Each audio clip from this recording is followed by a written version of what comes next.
Until I came along, NATO was only supposed to pay 2% of GDP, but they weren't paying. Most of the countries weren't paying anything. The United States was paying for virtually 100% of NATO.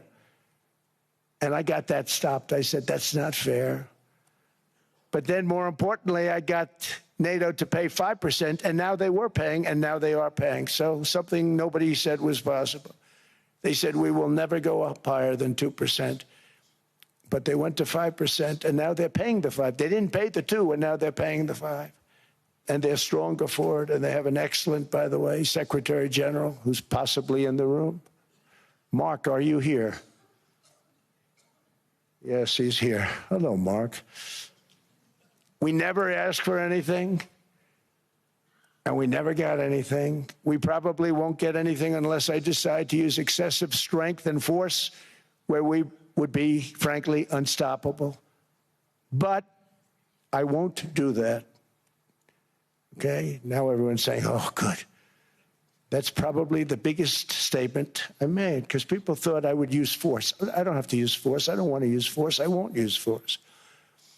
All the United States is asking for is a place called Greenland, where we already had it as a trustee, but respectfully returned it back to Denmark not long ago after we defeated the Germans, the Japanese, the Italians, and others in World War II. We gave it back to them. We were a powerful force then, but we are a much more powerful force now. After I rebuilt the military in my first term and continue to do so today, we have a budget of $1.5 trillion. We're bringing back battleships.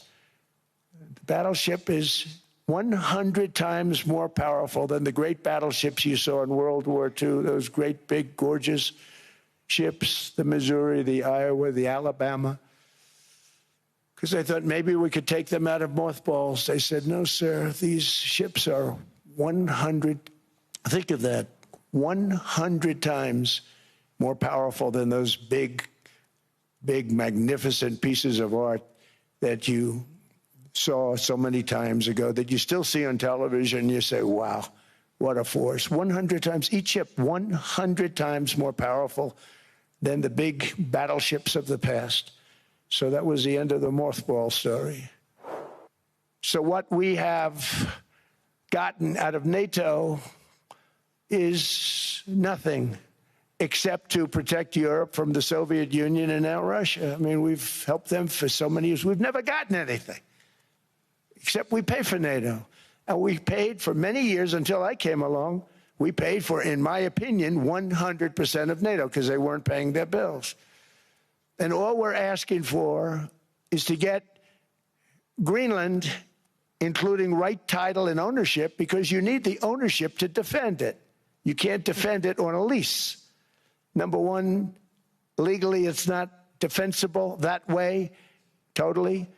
And number two, psychologically, who the hell wants to defend a license agreement or a lease, which is a large piece of ice in the middle of the ocean where, if there is a war, much of the action will take place on that piece of ice. Think of it. Those missiles would be flying right over the center of that piece of ice. All we want from Denmark for national and international security and to keep our very energetic and dangerous potential enemies at bay is this land on which we're going to build the greatest golden dome ever built. We're building a golden dome that's going to, just by its very nature, going to be defending Canada. Canada gets a lot of freebies from us, by the way. They should be grateful also, but they're not. I watched your Prime Minister yesterday. He wasn't so grateful. But they should be grateful to us. Canada lives because of the United States. Remember that, Mark, the next time you make your statements. What we did for Israel was amazing, but that's nothing compared to what we have planned for the United States, Canada, and the rest of the world.